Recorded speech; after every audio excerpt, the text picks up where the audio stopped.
Does race exist? This is a question that we get a lot. And in this video, we want to address it from a cultural and a genetic standpoint so that we can give our people a better understanding of what race is, how it affects us, how it relates to us. And in this video, that's what we're going to be discussing. We have notes here. Thank you all for joining. Let's go ahead and get into it. Right.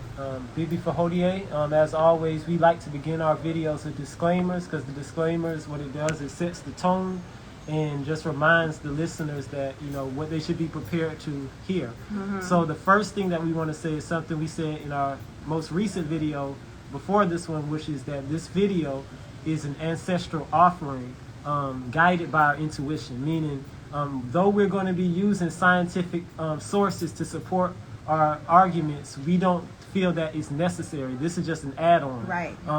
We feel that intuition as one of the primary forms of African knowledge should guide us in how we think of the world. So a lot of what we say you may not have heard anywhere else, and that's purposeful. Right. Because that means that we're following our intuitive mind as opposed to just our reasoning, our logical mind. Right. So the next point is, again, this is not for members of It Ain't That Deep University. The graduates, the alumni. You know, meaning if you're the type of person when whenever you hear something that challenges your preconceived notions, that challenges conventional thought, this isn't a video for you. Right. We're always trying to push the frontier in terms of what is allowable and what's speakable. You know, and once we get in the habit of doing that, we feel that this will benefit us as a group. As a collective, right. A collective. Next, in this video, we'll be speaking on polarities. That means we're going to be speaking about the African versus the whites. We're not going to be talking about biracial or what's in the middle. At least that's not going to be our focus, because we feel if we don't give you a picture of the polarities, then everything else in the middle is going to be confusing. Get lost, So if you have any questions about what's between those polarities, this is not the video for that, because we're just going to be talking about the black, the African, and the European. And lastly, as we go through this presentation and give our sources, if you have any further questions, we'll be happy to share that with you in direct messages after it, because there's so much research that we put into this. So we want to make sure, for time's sake, that we don't pause, you know, just to give those sources. And this is also in preparation to a class that we have coming up on the 17th. September 17th, titled Yorugu, Decoding the Vile Nature of the Right Race. And this is going to kind of play along those lines as to us understanding in full who white people are. We have a more broad picture of who white people are, where they come from, why they do the things that they do. Right. So, okay. So first thing we're going to talk about is, you can just tell Mikey. So first thing we're going to talk about is, what is race? Okay, so this is a phrase that you'll hear a lot, especially in this so-called age of multiculturalism and what post-racialism, whatever you want to call it, colorblind society. They say race is a social construct. It has no real biological meaning. We feel that's extremely dangerous for African people to follow. So we have to give our own African-centered concept of what race is, that's informed by our best scholars, our best ancestors. So for us, race is defined by a unique relationship between genetic origins and environmental factors, which are used to promote a people's collective survival. That means when you were talking about the black race, we're talking about environments of abundance and fertility. And when we're talking about the white race, we're talking about a people shaped in environments of scarcity and infertility. So that's the basis on which we should construct this idea of race and giving it a more scientific grounding. We're saying, okay, when we're talking about race, we're not just talking about phenotype. We're not just talking about appearances. Right. We're talking about a fundamental difference on the level of genetics and the environmental origins of the people. Okay, and that all defines what race is. So so whenever you hear someone say race is a social construct, it's about as socially a construct as our ancestral origins are. And we know that's not a social construct, meaning we're here because of our ancestors. So that's the first point we want to make. Race is a real thing, and it's a combination of our genetic origins plus our environmental origins. Absolutely, absolutely. All right. So we like to use analogies when we analyze things, because we feel analogies help make things a lot clearer. So the first analogy we want to use is between a cactus plant and a tropical plant. Notice already I'm making an environmental distinction, meaning when we're talking about the cactus plant, this is a plant that grows in environments of what? Of desolation and scarcity. The soil is arid. The soil is depleted of nutrients. They even say cactuses, they hoard water. You know, they will literally suck the moisture out of soil. Okay, so when we're talking about the white race, you have to compare them to that cactus plant. Right. Now, vice versa, when we're talking about the African, you compare them to a tropical plant, meaning it's very fertile, rich soil, nutrient-rich soil, soil that has moisture and humidity. So to say that there's no such thing as race based on, you know, superficial similarities, that would be the same as saying a cactus plant is the same as a banana tree, because they're both plants, okay? But we won't accept that, right? Because we say, no, the environment dictates these are two different species of plants, meaning how this cactus plant develops, how this cactus plant sustains itself, it needs a completely different environment than that banana tree. So again, that's just an analogy to help draw that picture clearer, to say, okay, race is a product of our environment and not just something where we're talking about how you look, but it's a combination, that environment and how you look, okay? So next, why are we only focusing on black and white? Like I said, why are we making this about the polarities as opposed to the things in the middle? And the reason for that is because when we're talking about race, we're talking about culture. And whenever you're talking about cultural conflict, whenever you want some real clarity, you have to say, where is there the biggest conflict? Where are the differences so vast that they're irreconcilable, okay? Where are the differences so extreme that they can't possibly find middle ground? And we find that when you look across history, that irreconcilable conflict between cultures is most extreme when we're talking about the African origins versus the European origins. So when we're talking about Africans, we're talking about communalism. We're talking about child-centeredness. We're talking about ancestral reverence. Vice versa, when you're talking about the Europeans, you're talking about the individualism. You're talking about the oppression of children. And you're talking about a type of society that glorifies violence as a religious principle, okay? So whenever you have that big of a gap, you have to examine that and say, okay, this gap, if I were to study it with all my intellectual energy, with all my spiritual energy, I can then extract deeper truths about who we are as Africans and who they are as Europeans, okay? So our next point is that whites have intentionally mixed us to confuse us on what race is, okay? So this is in white kind of ideology. This would be called miscegenation, basically this raping, this systematic breeding of black people. And again, if we define race culturally and environmentally, you have to understand whenever you have this high level of race mixing, as occurred during our enslavement, as occurred during colonialism, the entire Ma'afa, it was just a big process of diluting our gene pool. And whenever you have that dilution of the gene pool, this is going to breed a high level of confusion. And there's even biological signatures attached to that confusion. And that's something that we're going to talk about later in this video, is what are the biological signatures that have been left behind that show that because of this race mixing, because of this pollution by our enslavers, because of this pollution by our colonizers, we're now existing in a world where we're completely disconnected from our ancestral source, and we cannot navigate or solve problems that we should be able to solve easily if we were still anchored in that Africanity. So, okay, so that's the next point. Whites have intentionally mixed us to confuse us as to what race is. And lastly, and this is all under the topic of what is race, is the people who tell you that there's no such thing as race are the weakest people, okay? So we're specifically talking about melanated people, people who this argument would in no conceivable way benefit.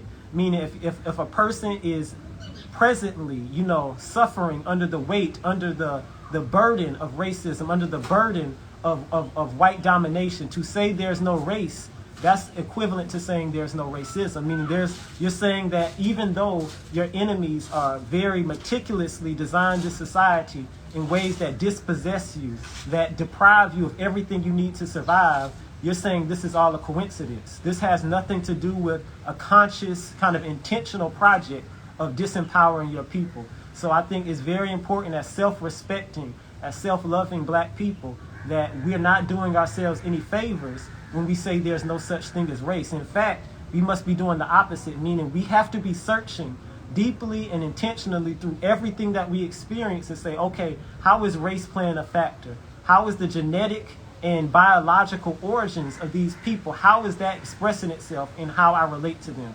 Because until we ask those questions, we're just going to perpetuate this cycle of submission and domination. And we're always going to be on the losing end of that equation, okay?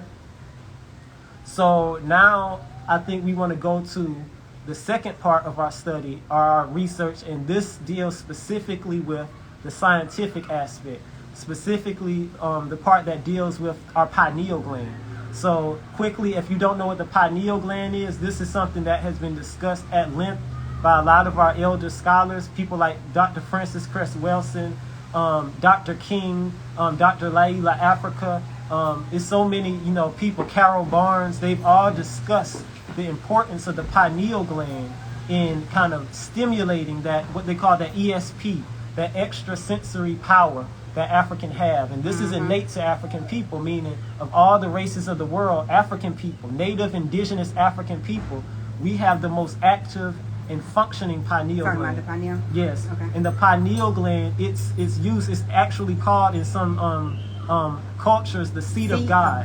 Because and they call it the seat of God because it secretes melanin. It secretes that chemical that is responsible for our rhythm, responsible for how we hear, how we see, how we taste. Everything, everything about us when you is have heightened melanin. because of that functioning pineal. And I think when we're talking about the pineal, we have to remember this is about who we are at a molecular level. Yeah. Okay, meaning Outside you can't of argue the trauma, this. outside of all of those things, if you go to the melanin, if you go to the pineal, that's what our essence is right there. Yes, and so I want to highlight a study, and again, we highly encourage anybody listening to this, if you have any further questions, we can email the study to you. And it was a study conducted in 1973 by a pioneering Nigerian neurosurgeon. His name was Dr. Adelola Adeloye. Okay, Dr. Adeloya Adeloye. And he published an article, and article was published in the American Journal of Radiology, okay? And in this journal, he pointed out something that's quite profound. And what he found was that whites not only have more calcified pineal glands than blacks, but black people in America have more calcified pineal glands than Africans on the continent. Okay, which is crazy because for the longest time from our studies, we've always saw that the white person, by the time they were like 7 and that age range, 7, 12, their pineal gland was calcified. Right. We didn't know about the element that black people, because of their proximity, because of that environmental factor to white people, our pineals are also calcifying in ways that the Africans, when you compare us to the African brain, the African neurological development, they aren't experiencing calcified pineal glands. So this is just that this is more of the evidence of the importance of environment. Yes, and that biological signature, as I said at the beginning, that biological signature that you can attach to race, and how race is defined by your genes plus the culture, meaning plus that environment. And quickly, I want to clarify, when we say calcification, all we're saying is this is a process in which that pineal gland hardens. It turns into bone, like a rock. So when a pineal gland is functioning, it secretes that spiritual chemical called melanin. When the pineal gland calcifies, that means it turns to bone, and that secretion no longer takes place. And because that secretion is no longer taking place, what do you lose? You lose all of that ESP, meaning that sensitivity, that rhythm, that ability to empathize, that ability to read auras and read your environment. That intuition. That intuition. All of that is kind of diluted. Is diluted because of this calcification process. Okay, and here's another few more insights from that study. And again, I highly advise people look into this. So Dr. Adeloye, he studied 2,000 skulls from Nigeria over a 10-year period. And of those 2,000 skulls that he studied in Nigeria, less than 10 of them had calcification of the pineal gland.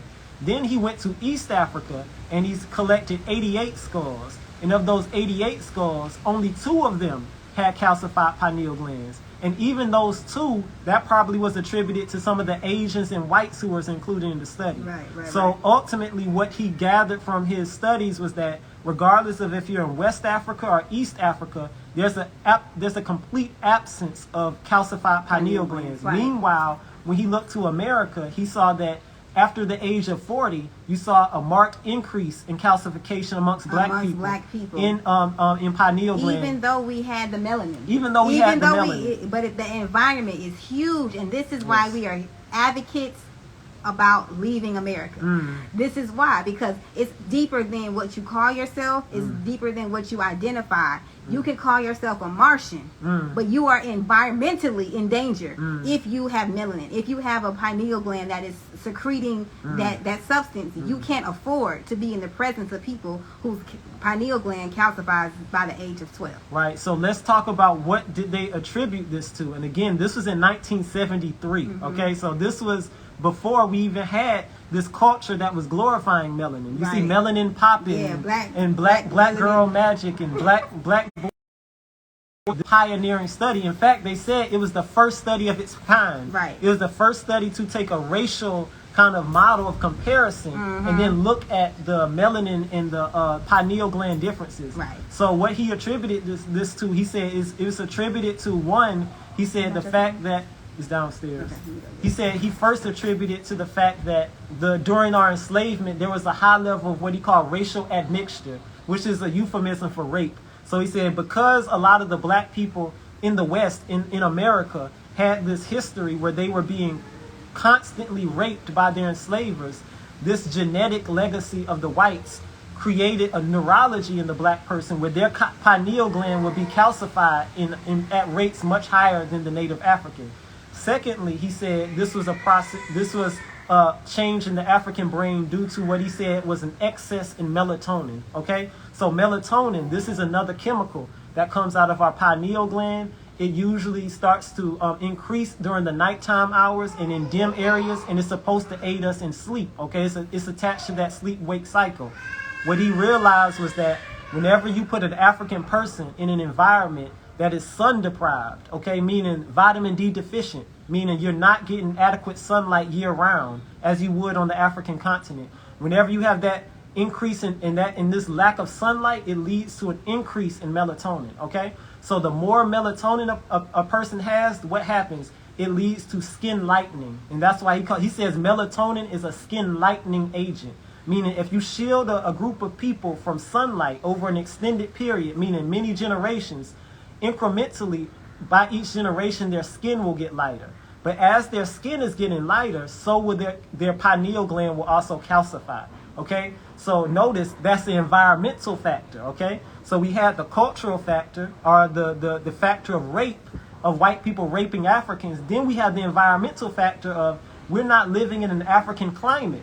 And because we're not living in an African climate, that's doing what? Increasing our rates of melatonin, and at the same time causing our pineal to calcify, and also severing us from the culture of our ancestors. Okay, because remember, our culture, it wasn't just about behavior, it was genetics. Meaning in any stable African society, they always focused on, are we preserving our lineage in a way that our genes are being passed from one generation to the next. Whenever a people have lost kind of the value of that genetic consistency, their culture soon followed. Okay, so we have to return to this idea that if we're serious about being Africans, we have to say, okay, how do I plant myself in a soil where the gene pool is of Africans, where the gene pool isn't so diluted that my very source of vitality, my very source of creativity and spirituality is constantly under attack. And that's what I think our experience in America is causing. It's causing us to try to exist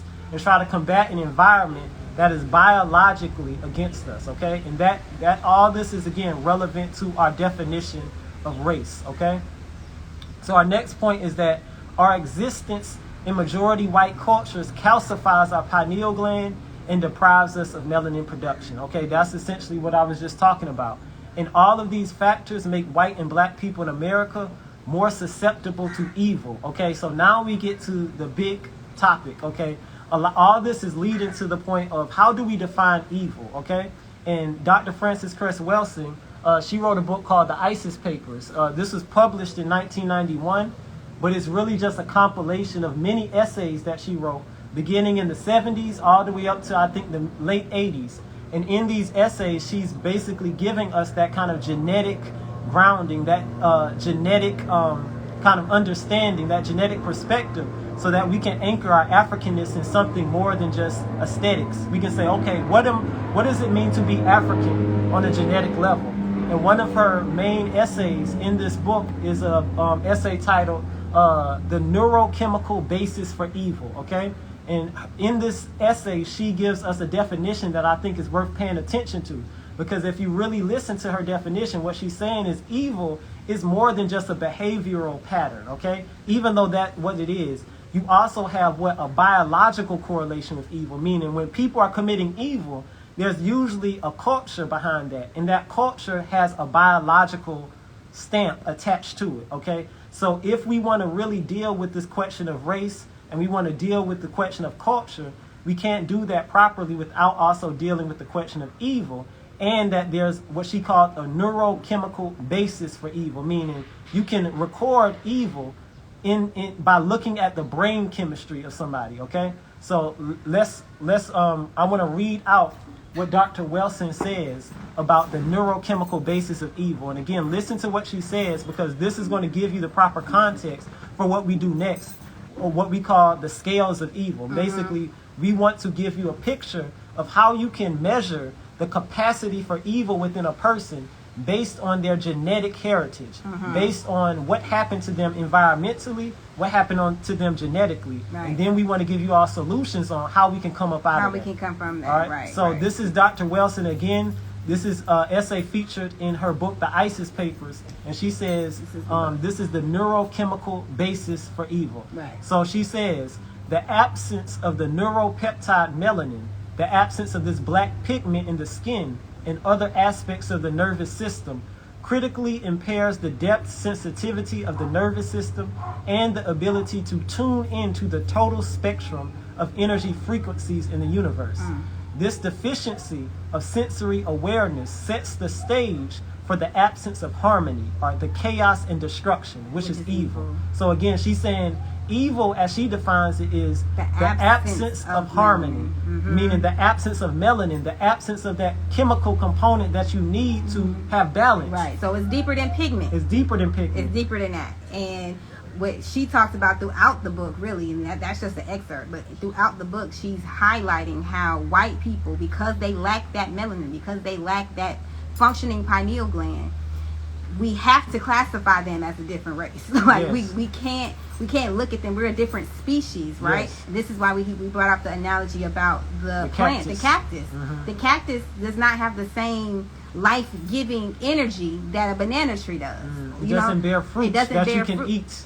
You know. Right, and same thing too. When you try to hug a cactus, what's gonna happen? You can try to love the cactus to the cows come home, but that cactus is still gonna it's gonna harm you while you're trying to embrace it. Yes. And so what we have to understand is when white people talk about race, because they're very race conscious, they need us to be race ignorant. Yes. Right? They can't afford for us to be conscious and they both be conscious. So they have to be very intentional about deterring us from being race conscious. So now they're like, we're just one human race. There's no such thing. You know, all of this rhetoric. Meanwhile, they're the most race conscious people. Yes, yes. Right? And that's honestly probably part of the reason why they have been so good at destroying everything that they come into contact with, because that's one thing that they're very consistent about, because they're a genetic minority. They can't afford to not be race conscious, right? So the thing with us is, as a people, we have to adopt back that ideology as well. Yes, and remember, when we talk about nations and nationhood, a nation is basically just a physical system that you create to defend the race. Right. Okay? That's it. Meaning whenever you're talking about Americans, this is a physical system to defend the white race. That's it. You're talking about Tanzania. This is a physical system To to defend the defend African race. Right, You see, right. so we have to begin defining things, decoding, so to speak, things from that racial perspective. That way we can act in ways that promote our genetic survival. That's all we're talking about. Right. So race absolutely does exist, and when we say that it doesn't, we're doing ourselves as Black people a disservice, and we are in service of their terror on us. We're furthering that terror by denouncing the fact that we're a different species. Like saying we're different race is kind of an understatement. We're a different species in regards and according to when we look on the biological genetic level, we are not the same, right? And the sooner we really understand that and the more information that we can give on that, the more Black people can then say, okay, because we aren't the same species, there is no reconciliation. Yes. Right? There is nothing to talk about. There is no need to protest. Like all of these things that we're doing, we're trying to make a people believe that, you know, we can come together and make this work. Yes. And that's the disservice to us as a people. Yes. Did we talk about the Dr. Kilanani? Kilanani, not yet. No, Okay. this is Okay. that's later. Okay. later. Okay. Okay. So next we want to talk about, and again, this is, I want people to listen intently Yes. because this is not about, and we implicate ourselves in this too. Meaning, whenever you hear these categories, think about what category we fall into. Right. And whatever category we fall into, we're saying this is true of us too. So we don't point out problems to just make wounds unless it's against our enemies. Right. When it's about us, we point out problems because we want to find a solution. Yeah. Okay. So this is solution oriented. This is not about creating division or any type of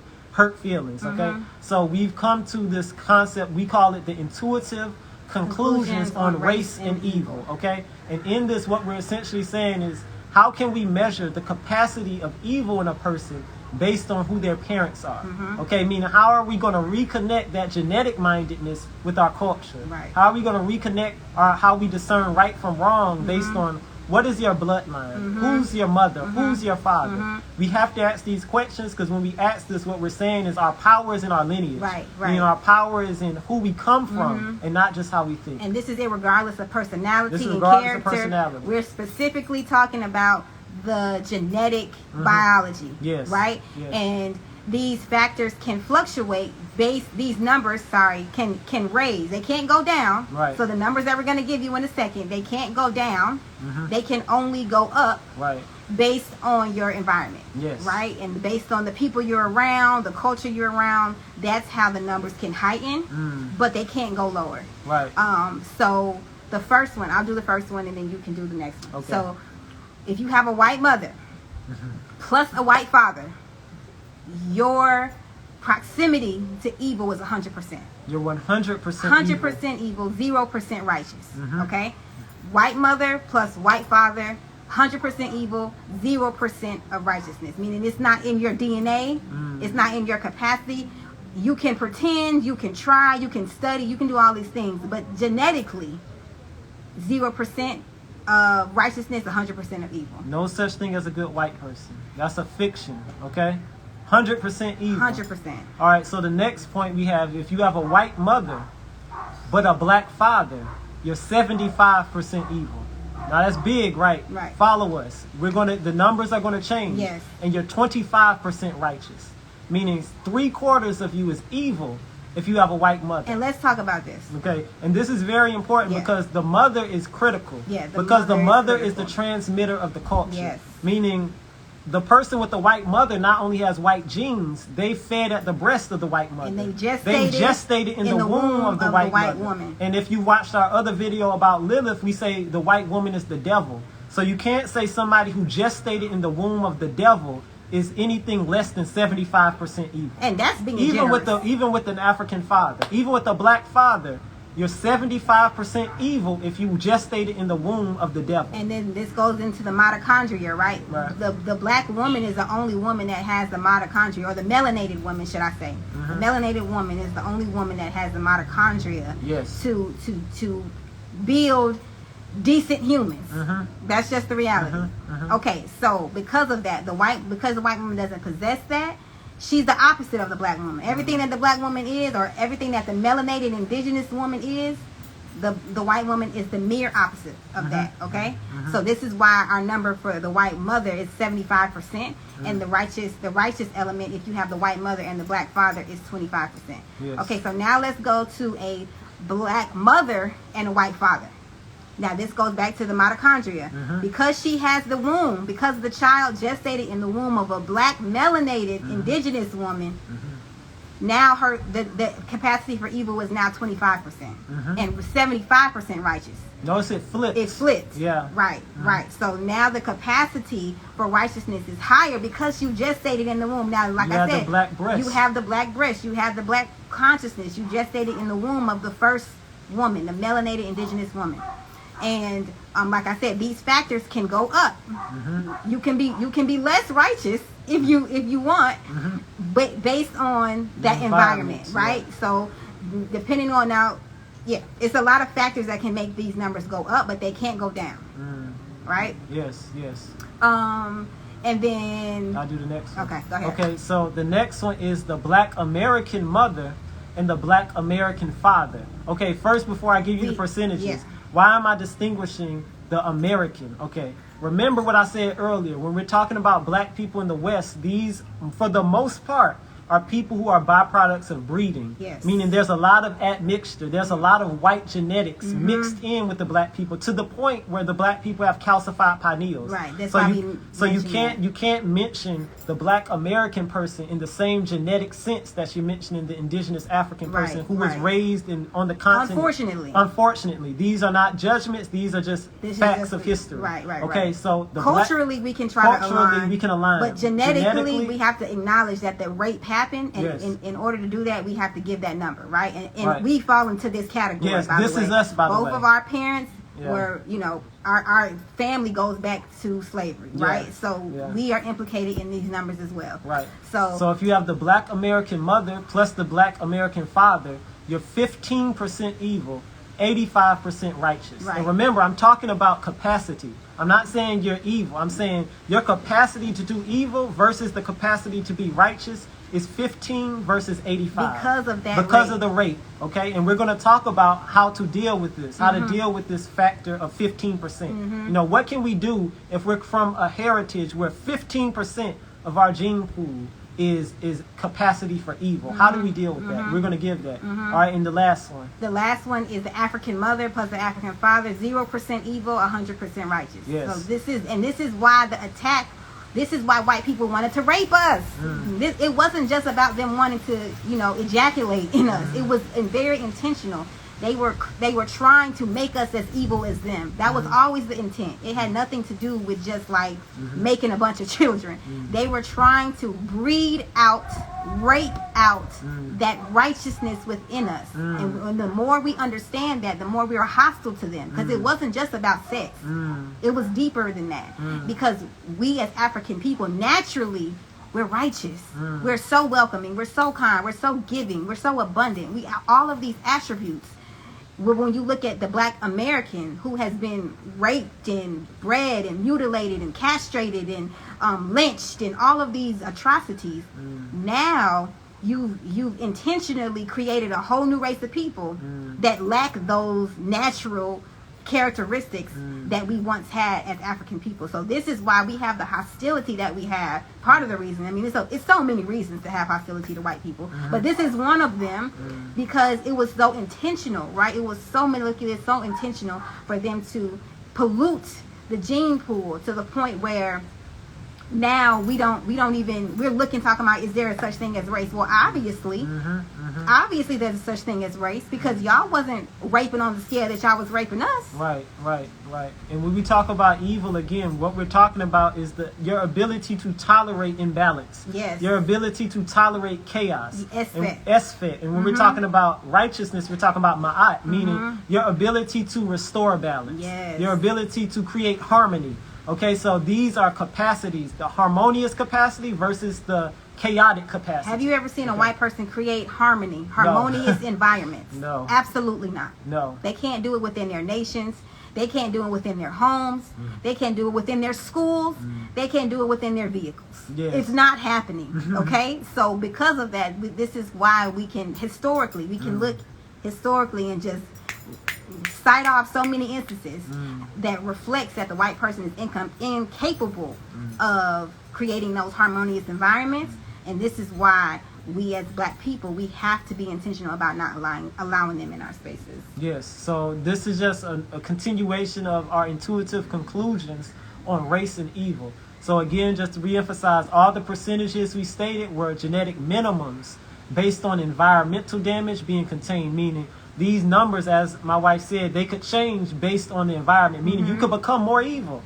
Meaning if you're a black person in America, that 15% can become 20%, 25% based on what kind of decisions you make about whether you're going to affiliate with whites or you're going to affiliate with Africans. And even if we're not necessarily affiliating, just living in their society, living in their environment, that proximity to whiteness is literally detrimental to us, to our pineal gland, the way we eat, the type of sun that we need. They literally have to mutilate the environments that they're in order to live there, because they are normally their natural environment is scarcity, so they have to change the ecology of the places that they live in when they go there. The ecology of America is not the same ecology that it is today. They had to mutilate it. They had to use weather manipulation and cut the trees down and pollute the waters and pollute the skies. They have to do that because that is naturally who they are. It's not even that like it's conscious, like this is just what I do. Kind of like when you wake up in the morning and you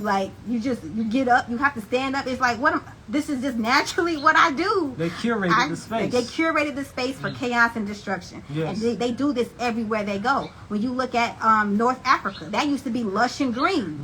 Now it's a desert because the white influence. Anywhere they go, they're going to do that. They are the cactus of the world, of the human race. White people are the cactus of the human race, which means they're going to suck the soil, they're going to suck the resources, and they're going to hoard them within their stems, right? And they're not going to bear any fruit. They're not going to bear anything that you can benefit from that hoarding. You see? So the more we understand that and the more we look at nature, we can. And that's another reason why they had to sever our relationship with nature. Because if we have a relationship with nature, we can look at nature and be like, white people aren't natural. It's no way. I'm looking at nature all around me and I can see abundance on every scale. But meanwhile, the white person doesn't have that same capacity to operate in abundance. No, it's a parasitic relationship. We have a whole video titled "The Parasitic Nature of White People," and we talk about how they literally gravitate and they sit and wait. You know how mosquitoes are? They literally will land on something because they can smell your blood and they'll just sit there and wait. They're very patient. They're patient with cruelty. Also, they can do what? Prolong themselves because they're looking for blood to suck from you so that they can go lay their eggs. They're very quiet. They'll like I said, inconspicuous, right? Until you've been bitten. Right. So this is why we call them parasites. But saying all this to say that we can't afford to be in their environments because when their presence changes the environment, it changes the ecology. For an example, it talked about how that when the Ma'afa in slavery, when they took us from Africa and they took us over to America, because we were jumping off of the ships, or because some of them were throwing us off the ship, they were feeding us to the sharks essentially. The sharks literally changed their migration patterns to follow the ships. So that because they knew they were going to get food. They knew they were going to get bodies of people being thrown over. So they changed the ecology of the ocean. So you see, so that's a level of intentionality. That's a level of just savagery, genocide that we have never seen, outside of this. So these are all aspects where we talk about how white people they war with nature, and because they're at war with nature, they're suffering from that. Their environments are going to suffer from that, and we as people in the proximity to them are going to suffer as well. Yes, and that's the point we really want to drive home is when we're talking about these differences, these irreconcilable differences between whites and Africans, we have to understand that evil, that absence of harmony is going to increase the longer you stay in or comply with white nations. Not white individuals, white nations, white spaces, white governments, white medical institutions, white academic institutions. You can think of it as like a degenerative brain disease. Like Alzheimer's. Like a tumor. You see, it's going to grow in size. It's going to metastasize the longer you delay doing what you need to do. And what you need to do is plug yourself in with an African source.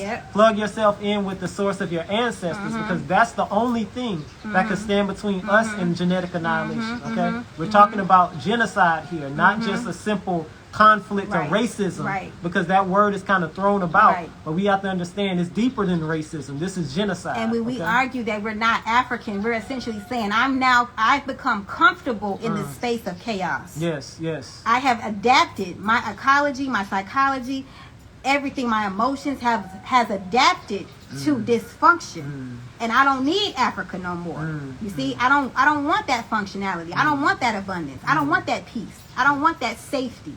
I've grown accustomed to living my life in scarcity and fear and anxiety and depression and suicidal thoughts. I've come accustomed to that. So I don't need Africa. That's what we're saying, and that's why it's not really about what you call yourself. It's about your connection to survival. Do you want to survive in Dio or Hapana? Yes or no?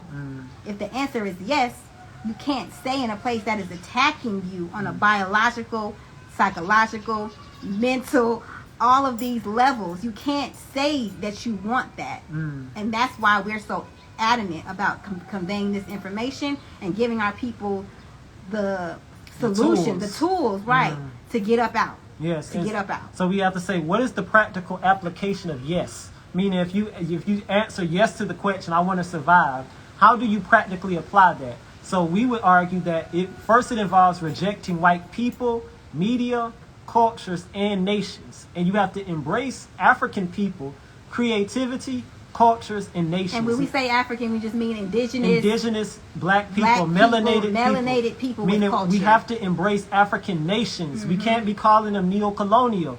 We have to embrace African nations, meaning African nations, African people.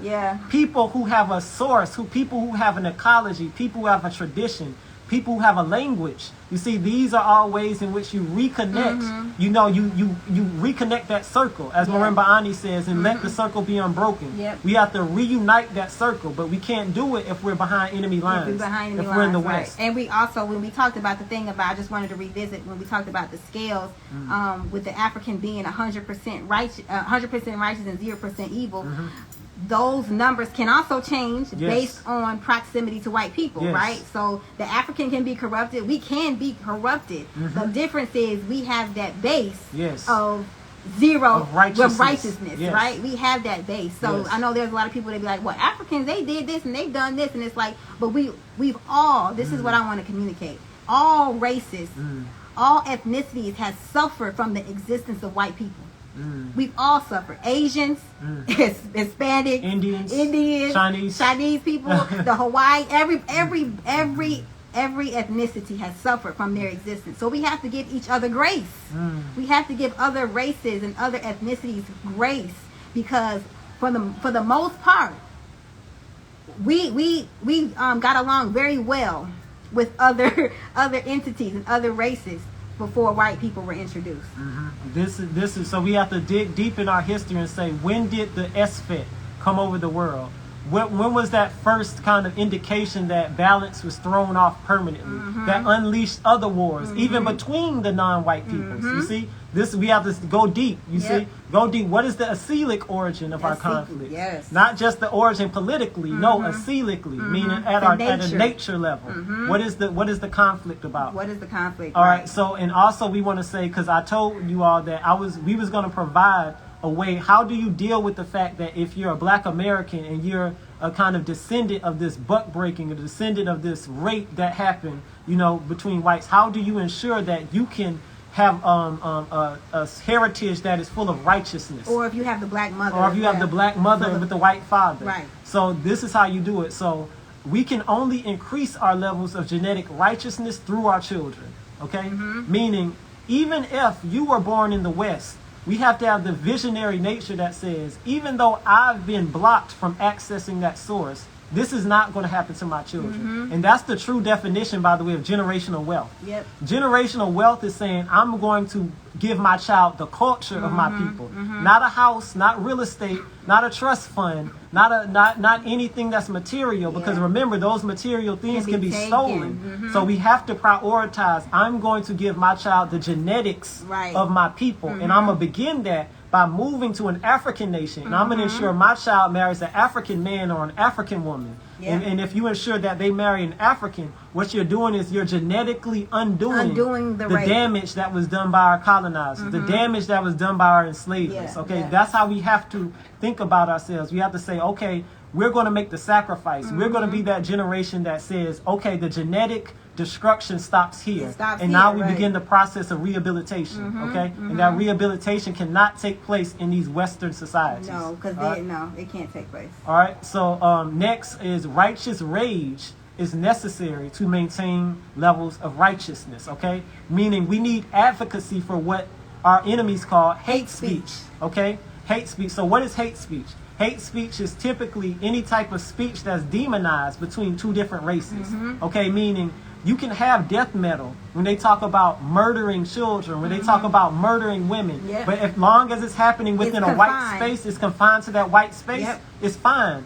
But if you have any type of speech where a black person is talking about killing white people, a black person is talking about killing white women, now it's hate speech. So you understand, hate speech isn't really about decency, it's about controlling us politically, so we can't tap into that righteous rage that we need to throw off our oppressors. And a lot of rap and a lot of music, it has a lot of hate speech in it. The difference is that hate speech is directed inward. It's directed inwardly, and they're fine as long as you're talking about hating yourself. But don't go and say, you over there, you oppressed me, now I hate you. That's unacceptable, which is why we have to ask ourselves, is there a such thing as freedom of speech? No. Because if I can't say hateful things, then it ain't no freedom of speech. You see? And so what we're saying is that hate speech is only forbidden between races, but not within races. And the white people have cleverly constructed this idea of hate speech to kind of stabilize this environment of oppression. Meaning so that the African people can never tap into the fact that my hate for the white man, my hate for the white woman, my hate for the white child, my hate for the white elder, my hate for the white ancestor, all those things are natural byproducts of the fact that I'm living under the boot of oppression. And until I can openly acknowledge that and say it proudly without fear, we're going to stay oppressed. So we have to tap into the wisdom of our Akan ancestors and the Akan people. They knew that hate speech wasn't bad when it was fueled by righteousness, because they had a proverb, and that proverb went, when one hates you, return his hate. When one hates you, return his hate. Meaning we practice balance, not only in returning righteousness for righteousness, we also return hate for hate. Meaning if your enemy hates you, you are demented if you do not hate your enemy. It ain't even up to me. You are unintelligent if you do not hate your enemy. Learn to hate your enemy and you will liberate yourself from them. But if they tell us that there's no such thing as race, now we're questioning if there's anybody to hate. The problem is, we had a whole video talking about how hate is the key to our liberation. Really, what this is called is righteous rage. For white people, it's hate. For us, it's righteous rage, because we have a reason behind our, we have a direction where our rage is directed towards. They're reckless with their hate. They will go into a mall and shoot everybody. You see, that's random. They literally get in cars and drive their vehicles and use their vehicles as weapons. That's directionless rage. Directionless hate. We, on the other hand, we have a reason. You see, we've been oppressed, we've been raped, we've been lynched, we've been just genocided. Genocide. So because of that, we have a righteous rage, and this is why it's backed by intuition, it's backed by revelation, it's backed by reason and divination. And we're going to actually do a whole video about the levels of knowledge that we're operating in. And the problem is, they've kept us in this reason state. Reason is the lowest form of knowledge. Reason is the infantile form of knowledge. 5-year-olds can reason. That's the base. And if they can keep us there, we never get to that intuition, we never get to that revelation, and we never get to the divination. So because of that, they've eliminated all those other 3 levels, we're operating with 25% of our brain instead of 100%. And it's no wonder why we asking questions like, is there a such thing? And just to recap, remember how hard it is to access that intuition, revelation, and divination when your pineal gland is calcified. Meaning, after your pineal gland turns to bone, maybe reason is the only thing you have. That's it. So even if your pineal gland is calcified, make sure your children's pineal gland doesn't calcify. But the only way you can do that is by rescuing them from the grips of their enemies in America, rescuing them from the grips of their enemy in Europe and any other capital populated by the beasts that we call white people. Okay? And we all have enemies. There's another way. When they talk about race not existing, they're trying to tell you, they're trying to hide the fact from you that you have an enemy. You see, they're trying to hide the fact that you have an enemy by telling you race doesn't exist. So whether you're conscious of the enemy or not, the enemy is there. But you're more equipped to defend yourself if you're conscious of the enemy. So it's in our best interest to be very conscious of race and be racist and proudly, because that just means that you're about genetic survival. Yes.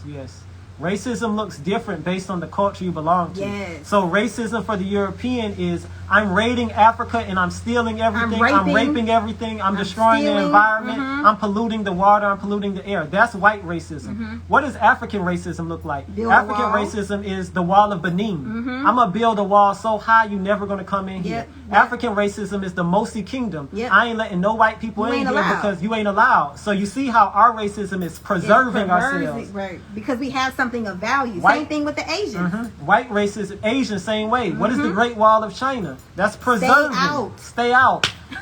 White racism is invasive.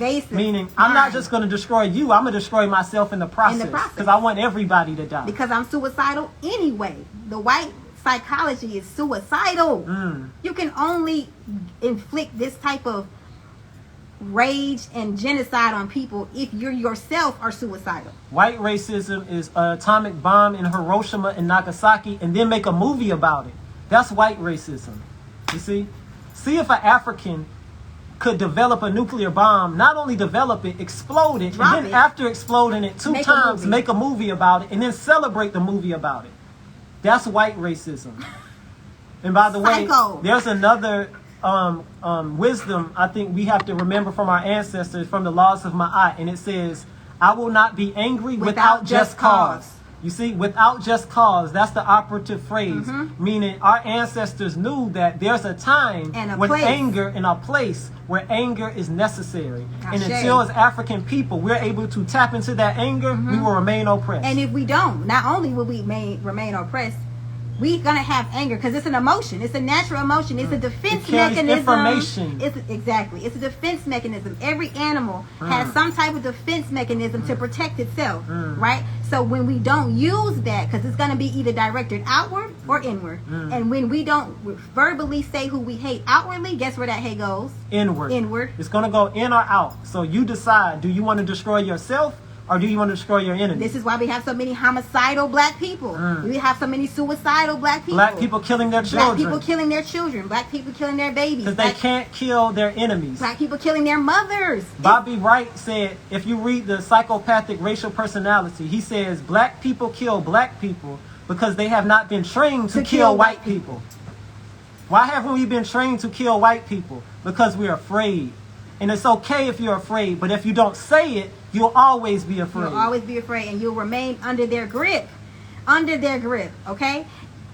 This is why it's so important to be outside of their environments. They kept us, and they keep us, and they hoard us in their environments intentionally, because every time we're in their environments, our capacity for critical thinking and reason and divination and revelation and intuition is subdued. Yes. Automatically subdued. We didn't think like this when we lived in America, y'all.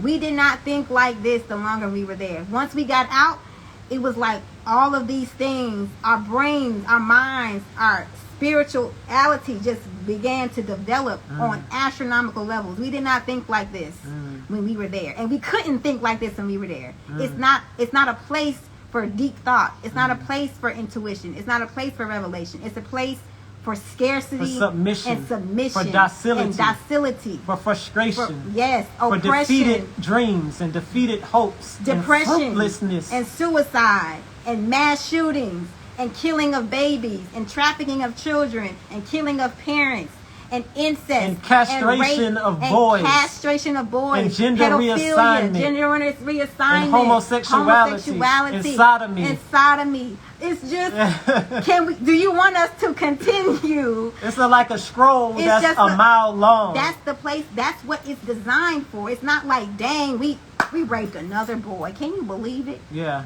This is intentional, y'all. It's very intentional. This is their asili. This is their nature. And in our class, Yurugu, the decoding the vile nature of the white race, we go into depth as to why they're like this, how long they've been like this, can they change? All of those things we're going to talk about. We're going to give you current day events, historical events, and everything in between, right? And this is what our people need. We really need to understand who we're dealing with so that we can come out of this dormancy that we're in, because this is not who we are. The black American you see today is not who we are. The black person in America, should I say, because we're not Americans. Yeah. But the black person in America today is not who we are. That is not us. That is actually the furthest from who we are.